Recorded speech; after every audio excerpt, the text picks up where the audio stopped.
Good afternoon, everyone, and welcome to this meeting of the Employment Committee. I'm Councillor Stuart Brown, Chair of the Committee. Before we get going, I would like to draw your attention to the following housekeeping and safety information.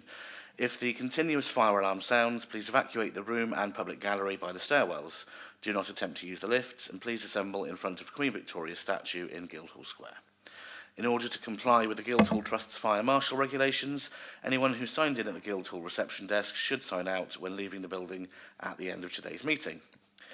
This meeting will be live streamed. Please note that the camera zooms in to show the speaker. This is linked to the microphones, therefore can I please remind all attendees to turn their microphones on to speak and then off again once you have finished speaking. Members of the public are permitted to record the meeting on the understanding that it neither disrupts the meeting nor records those explicitly stating they do not wish to be recorded. Please be advised that the public seating area is not in view of the camera used to webcast this meeting.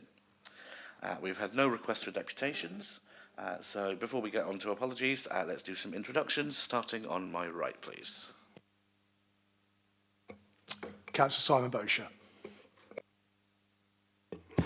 Dave Ashmore, Fratton Ward. Councillor Darren Sanders, Baffins Ward.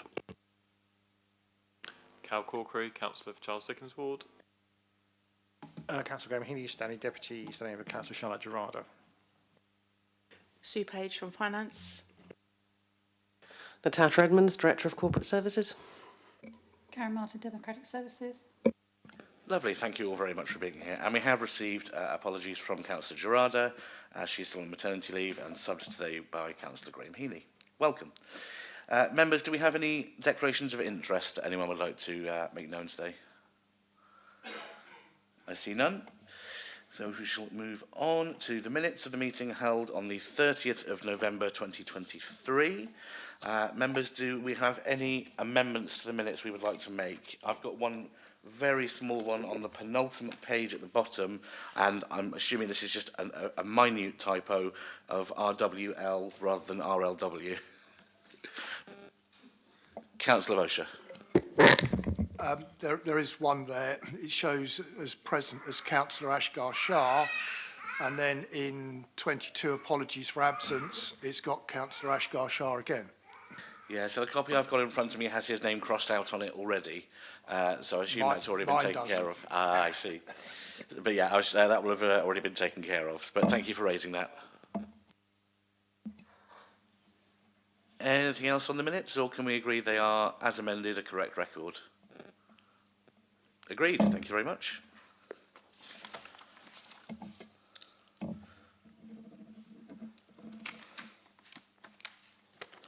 we go. Thank you.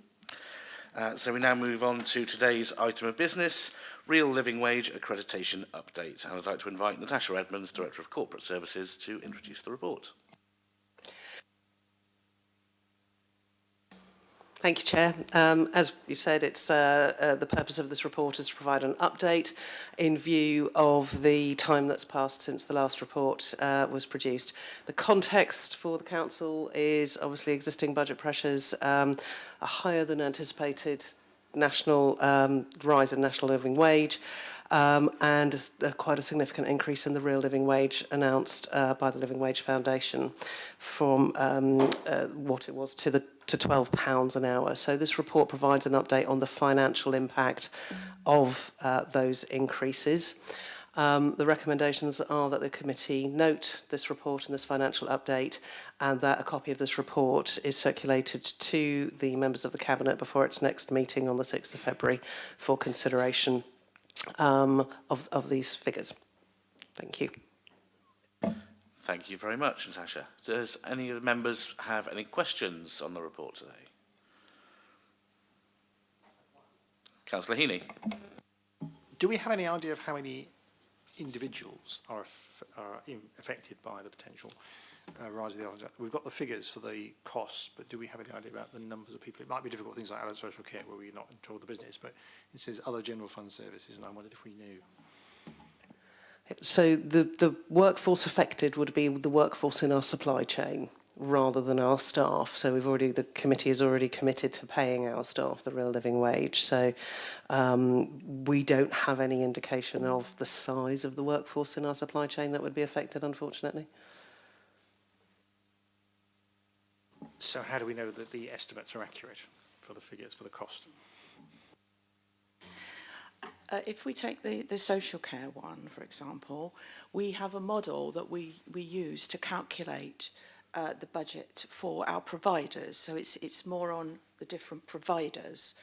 And so we've input the data and using the £12 rate and compared it to what it would be if we'd only used the £11.44. That's an example, but we're saying the same principle with the others. That answers my questions. I won't bore people with them. I will maybe ask some more questions about this, the modelling and how it works later at another time on my own, if that's okay. Councillor Bosher. Thanks, Chair. Just for clarity, the 2.7 or 2.5 and 6.3 that we're talking about is the budget savings that we would have to find this February, but ongoing, and should the real living wage increase, that 2.5 next year and the year after will go up. So essentially that 2.5 is only correct as of now.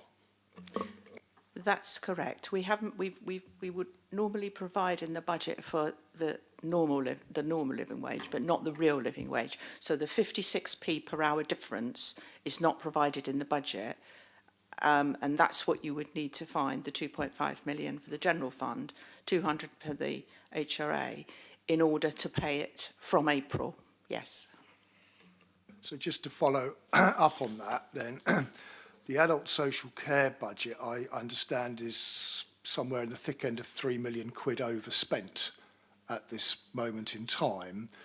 By council wanting to go down the route of a real living wage for all of our contractors, will automatically stick that £3 million to £5 million almost overnight, if that's the way you want it to go. Yeah, that's right. That's correct. Yeah, just for clarity. Councillor Sanders. Thank you. Simon is right for the general fund. However, as the housing revenue account budget holder, my budget's tomorrow morning. So I will have a much more urgent problem. It's disappointing that we're having to find extra money. There is a deficit within the housing revenue account at the moment, and this will add £200,000 to it. It's a sad position, but we need to make this balance. So, Simon, it's a bit more urgent for some of us than it might be for most of us. I'm all ears as to how you can find £200,000 by about 10:30 tomorrow.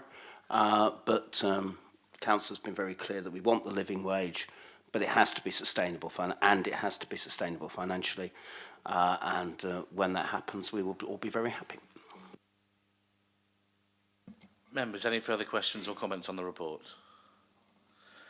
Okay, so we agreed that we note the update on the financial impact of seeking real living wage accreditation, and that the committee ask a copy of the real living wage update report to be circulated to members of the Cabinet before their meeting on the 4th of February. Are we all agreed on those 2 points? Lovely, thank you very much indeed. As there is no further business on the agenda, I shall therefore close the meeting. Thank you very much, everyone, for coming.